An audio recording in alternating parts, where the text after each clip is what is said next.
Tonight, questions raised as more workers head to Whyalla amidst a housing shortage. So where will they stay? And coming from far and wide, punters flock to Port Augusta racecourse for the last time this racing season. From our 7 Spencer Golf Studios, your nightly news with Madeline Kerr begins now. Good evening, thanks for joining us. Finding adequate housing remains one of the biggest issues affecting those on the Spencer Gulf, with many predicting it may only become more difficult. With various large-scale industry projects looking to get underway, the question has been raised, where will the workers stay during the course of construction? Securing a roof over your head. With the state government planning the construction of its $593 million hydrogen plant near Whyalla, property analysts are bracing for a shock to the city's property market. So the rental market is really tight, so there's not a lot of vacancy at all. So if a project like the hydrogen plant does get going, and however many number of people that's going to bring into town with it, there's going to be a significant shortage. The City Council says the hydrogen project will be a significant step in diversifying the city's employment opportunities, and says it is a main focus of theirs to ensure the city is prepared for the inevitable influx of workers and families. Well, we've got to look at improving our housing stocks, improving our livability of our city. So it's a combined effort for such a huge investment and exciting new industry for Whyalla. Depending on timeframes of when that project starts, we're not going to get additional housing built in that time, and then the problem you have after that is once construction of that project's finished and those people leave town, you can end up with an oversupply of housing. Real estate agents predicting that the looming need for housing may require an alternate path to what is currently being suggested. I would expect that there will need to be probably camps built, accommodation camps will probably be the only solution to that. The city is optimistic that with suitable housing, the project will boost the local economy during construction and into the future. They could see the potential of setting up business here in Whyalla, and from a council's point of view, we know that we've got to add to that as well. Edward McCarroll, 7 Spencer Golf News. A man has been reported for alleged drink driving in Whyalla Norrie. About 12:45 on Sunday morning, police were alerted to a car crash at the intersection of Broadbent Terrace and Norrie Avenue. Located in his severely damaged Nissan 4-wheel drive, the man then produced a blood alcohol reading of 0.218, more than 4 times the legal limit. The 20-year-old man from Whyalla was also reported for aggravated driving without due care. He's lost his licence for 12 months and his vehicle's been impounded for the next 28 days. Senator Karen Grogan is travelling to the region to participate in a series of discussions with locals about a worsening skills shortage. The visits are being held ahead of the Senator's return to Canberra for the all-important Jobs and Skills Summit. A need to retain skilled workers. Whyalla community members and stakeholders have outlined the challenges they are facing to employ and train the next generation of workers. We know there's a bit of a crisis in the skills market. We know there's a hell of a lot of opportunities in this region, and we need to be able to match those things together. Great to have Senator Grogan up here for this skills and training forum, and there's a variety of views expressed. With the Senator due back in Canberra later this week, she says these roundtable discussions are important for outlining key issues to be brought forward in Parliament. To influence the Jobs and Skills Forum in the beginning of September, we need to get this material in to the people who are scoping this up this week. The member for Giles says a large and skilled workforce will ensure the longevity of the cities. Making sure we train our own people, but at the same time there's a recognition that we need to make it easier for skilled people to come from overseas. These things are all closely intertwined, and we have to be able to provide a good standard of living for people, somewhere to live, enough doctors for when they need one. The Senator will be holding additional forums tomorrow in Port Augusta at 9:30 and in Port Pirie at 2:30 in the afternoon. There were some excellent suggestions that have come out. We had a really positive conversation. you always would like to see more, and you would always like to see greater diversity. But I think people did touch on the core issues. Edward McCarroll, 7 Spencer Golf News. The Port Augusta Racecourse held its last meet of the season, with hundreds turning out in their best outfits. The day saw champion horses, trainers and jockeys come from not just the Spencer Golf, but from interstate too.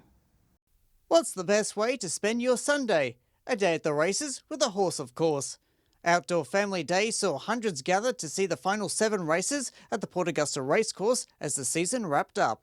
A fantastic racing season this year following 2 very challenging seasons with COVID, and I think people are loving the opportunity to come to the races, enjoy fantastic racing, fantastic social opportunities. Several jockeys, horses and trainers came from across the region and even from the Northern Territory to compete on the iconic sand track after disruptions caused by the pandemic. It's a club that supports Port Augusta, provides people here, but also people from the broader region, Adelaide, other parts of South Australia, even Alice Springs, come here to Port Augusta to race their horses.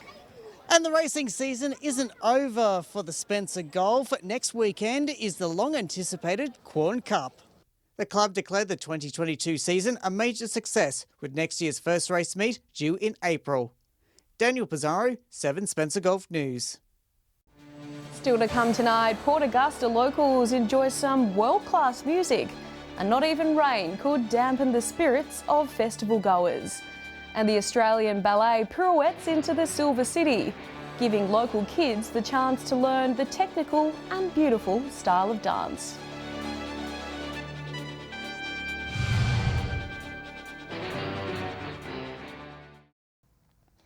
Welcome back to 7 Spencer Golf News. The sounds of classical music were heard throughout Port Augusta over the weekend as Chamber Music Adelaide headed to the bush for the first time. Despite occasional rain affecting outdoor performances, the crowds turned out nonetheless. The ghostly moon glared through rain clouds on Friday night as Chamber Music Adelaide's On the Terrace mini festival got underway. Locals braved the cold and rain at the Port Augusta Golf Course to hear a world premiere surround sound production that wafted across the terrain. Demystify the perception of chamber music as being a bit old-fashioned. You know, you've got to put on your nice clothes and you've got to go and sit down and be very well behaved, and this sort of flies in the face of that a little bit. It's the first time Chamber Music Adelaide has held events outside the state capital. A regional area that has a lot of creativity going on. There are a lot of galleries in Port Augusta, there's a lot of art, there's a lot of music, and it seemed like a good fit for what we wanted to do. On Saturday, locals were treated to pop-up musical performances at the Port Augusta Cultural Centre, showcasing music from across the world and from local artists. Organisers say future occasions like On the Terrace could appear at other locations around the Spencer Golf. Lots of great towns very close by. We could easily fill a month in the Spencer Golf, so let's see what happens. Daniel Pizarro, 7 Spencer Golf News. The Australian Ballet was in Broken Hill over the weekend. And while the professional dancers were preparing for their performance at the Civic Centre, the stars of the future were having some fun of their own, dancing up a storm at the City Library. Bringing ballet to the outback so kids can fall in love with dance. The Australian Ballet had an excellent response to the workshops held over the weekend. Getting them to do different things, learning in new different ways, through dance, through music, through storytelling, and having a really overall great experience with the performing arts. The kids having a blast performing the dances and learning the new skills. So maybe one day they can put on a performance like the stars. I've seen some really, really great and enthusiastic dancers, which is all we can ask for. I have heard a lot of people are doing classes online, so it's been really, really valuable to be able to bring these classes to the studios and things. The library wasn't the only place where the organisation held workshops. They also did one on Friday evening at the PCYC. It was a younger age group, so it was 5 to 12 years old, and it was really exciting. I think they were all really excited to try something new.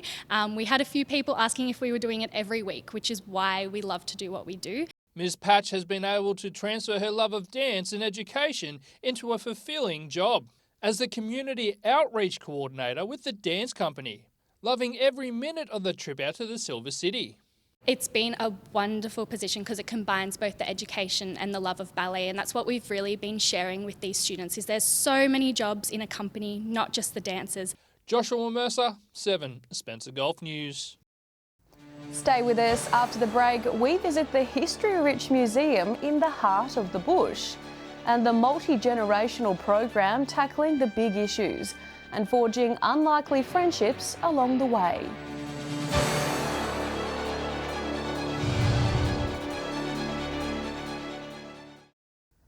Welcome back. You may have noticed the ground shake a little on Friday as an earthquake was felt in parts of the Spencer Gulf. According to Geoscience Australia, the shallow quake was triggered about 24 kilometres southeast of Port Augusta with a magnitude of 3.2 on the Richter scale. Salsha, the closest town to the epicentre, with residents reporting some weak shaking. Other places that felt the earth move include Wilmington and Corn. Thankfully, no damage has been reported. Just outside of Broken Hill is the town of Silverton. With a history just as rich as the Silver City, it's no surprise there are a few hidden gems. One such gem showcases a bygone era, where the classroom looked a bit different. Our reporter Joshua Mercer has more. 25 kilometres from Broken Hill is the historical town of Silverton, which has a number of art galleries and museums that are worth checking out. One such museum is the Silverton School Educational Museum. The building is tucked away on Loftus Street in the town, away from the main strip that has the Silverton Hotel and Bakery. The school started out in a tent in 1884. In 1885, the New South Wales Department of Education built a school out of wood and iron, which could sit 60 pupils. The number of students would grow to over 140, and by 1890, there were 295 students at the school. In 1888, the building that stands today was built. It had an open fireplace with the blackboard to the side of the classroom, as opposed to where it is now at the front of the building. The school closed down in 1970, with the Broken Hill Historical Society taking over the trust 7 years later. It didn't become a museum until the late 2000s, with the official opening in 2009. One of the most exciting things is that schools can come up and spend a day or longer having lessons in the old classroom. Schools from as far as Melbourne making the trek to experience a time gone by. Whether you live in Broken Hill or just passing through for the Monday Bash, be sure to stop in at the Silverton School Museum. Mid-North Christian College has once again joined hands with Helping Hand as part of an Australian First project aimed at connecting people with the community, reducing loneliness and sharing life stories. Due to last year's great success, both parties were excited to do it all again this year. There is something special about the relationship between the young and the old. And with multiple studies highlighting the connection between generations, Mid-North Christian College students and Helping Hand home care clients wanted to try it for themselves. Younger people together with older people so they could share their stories and have those stories written and bound in a book and presented back to the clients. The clients were excited to take part, saying it was the perfect opportunity to share their knowledge with the students, as after all, they are the future. And the idea is to give a few of our life experiences, examples of, and I thought about it seriously, and yes, I took it seriously. David says it took him a while to connect with his assigned student, but after a few sessions, conversation flowed effortlessly. They began asking me questions, and then I knew I was getting through to them, and it was quite exciting. Teachers at Mid-North Christian College say they were impressed with the amount of care the students showed towards the clients and could tell they were genuinely interested in hearing their stories, hanging on to every last word. Both parties hope this project continues and other schools and aged care facilities jump on board. Annabelle Francis, 7 Spencer Golf News. Stay with us after the break. Port Pirie teams have a solid weekend in the Spencer Golf League, and we'll have the weather details with Alex Sykes.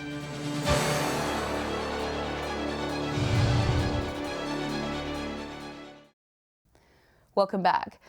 The majority of football clubs across the Spencer Gulf entered round 15 this weekend, and despite it being late in the season, there were still some exciting and unexpected wins, with one team achieving the next best thing to recording their first win of the season, a draw. Here's Annabelle Francis. It was a weekend full of wins for Port Pirie sides, as the Lions, Sollies and Port all came out on top, giving them much needed confidence as they enter finals. Bottom of the ladder West took on top of the ladder Sollies. West knew it was going to be a tough game, but this didn't stop them from putting up a fight. In the end, top dog Sollies took the win by 89 points, proving why they're on top and that they're there to stay. It was an exciting game between Port and Central before it even started, sitting next to one another on the ladder, 4th and 5th, both wanting to keep their final chances alive. It was the closest match of the three, but Port was clearly the stronger side, winning 97-60. This will give them the confidence they need when they take on Sollies next week. Another anticipated match was between the Lions and South, sitting 2nd and 3rd on the ladder.